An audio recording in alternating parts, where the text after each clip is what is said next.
Hi everybody, welcome to part 11 of building standard elevator. And this episode we're going to lay out the sidewalls of the building. So before we get started on that, first thing I like to do is I like to add some braces to the end walls that we cut out last week. The reason we do that is you have a bigger gluing surface, to be a lot stronger building. What I'm using is this Evergreen Scale Models, just a square strip. The only thing you have to be careful about, well, a couple things. Number one, you don't want it to be too tall where it's going to interfere with your roof line. And you also don't want to stick down too far where it's going to make the building sit unlevel. You notice I've got it snugged up here with a magnet so it doesn't stick out too far. Also, if you have any windows or doors that close to the edge, you wouldn't want to use something this thick. So I'm going to glue these up.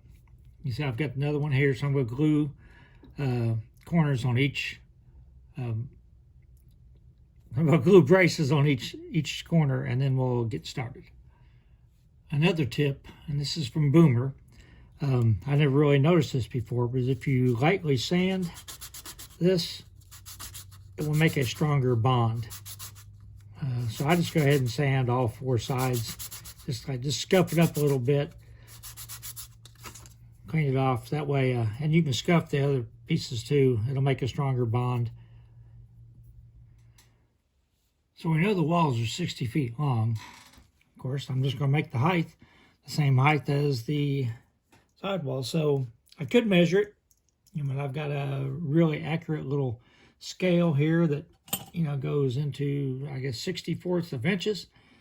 I'm just going to mark it. Got my pencil right here. Let's say that's the height. Flip it over like that. Yep, that's right on it. So now I'm going to cut it out 60 feet long. So you can call me paranoid, but I don't just assume that the evergreen siding is a perfect square. So I go ahead and measure. You see I've got the flat surface here. They're both up against it, and it's 2 5/64 high.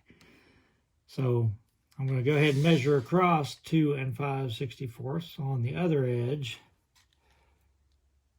And like I said, I will confirm that with my building because that's more important than the 2 5/64. And then I'll cut a piece out. You see by the line I drew, in this case, it was a square edge. I guess this is something you might want to confirm. I have gotten pieces out that don't look like they're square. So in this case it is. So I'm going to measure 60 scale feet down this way and cut out the first wall. So just to confirm that I was right on my measurements, these are just held up there with magnets. I'm not even close to be able to point to glue these together yet. But now you can see the outline taking place. Now I have to figure out how high that is going to, I can't remember what they call it now, the cutout at the other end. I'm going to cut this out in order to duplicate that. So let's figure out the height of that. So let's go back to the computer to look at this. So on my model, it's 28 scale feet tall from the ground to the underneath the eaves here. You see this line running across here. That's obviously the ceiling or the floor of the second floor. To me, it looks like this distance between the door and that floor is the same as the distance between the top of the door and the eave, which would mean this is 14 feet tall here, this line here. If I take that line all the way across 14 feet, remember I'm going to say that this is a 4 feet garrison. That's the word. I keep forgetting what it is. This is called a garrison, the overhang. I'm going to say it's 4 feet in. I'm going to add 2 feet down. I'm going to say this is 2 feet right here. So I'm going to scribe a line all the way across here to sort of represent that line that you see. and then I'm going to cut this off. I'm going to cut 4 feet in and 10 feet down. But I'm going to do what I often do when I'm not sure of something. I'm going to make this out of cardboard first, and then we'll look at it to see what that looks like before I actually cut the styrene. So this is my mock-up. I'm fairly happy with the Garrison here. I think that's good to mention. One thing that's obvious to me is that these doors that I was planning on using, they're from Tichy Train Group. They're not tall enough, and I think they may be a little bit too wide. But again, I'm just trying to capture the flavor. I don't know the measurements of the doors. I don't know the actual measurements of the building height or anything. I'm just trying to guesstimate off of photos. But I will, since the back wall is going to be the mirror image of this, with the exception of it doesn't have anything on the second floor at all. And the first floor is going to be hidden by that little one-story lean-to building. I may mess around, go ahead and cut the back wall out and mess around, seeing if I can make some doors. Because it's going to be covered up anyhow.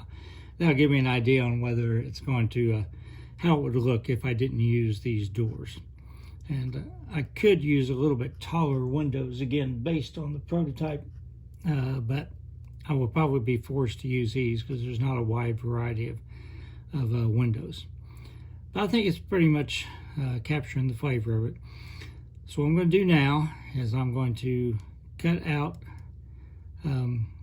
this wall, but I'm not going to cut out the doors and the windows yet, but I'm going to make a duplicate of it, just like I did last week. I'll just, super glue, use the Plastrux cement and glue a piece, decide to cut out exactly the same shape as this, and then I'll mess with the windows and doors on that, and then I'll let you know what that looks like. This is the process, what I'm using, so I don't think I need to show you everything. The process from here on out is going to be the same as it was last week for just cutting out the other wall.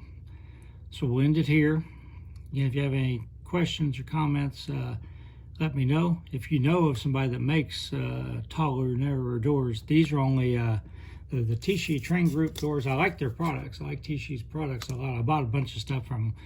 They're only 80 inches tall, which is basically, height of a normal door. And I think that the doors, if you look at the photograph, are actually taller than that.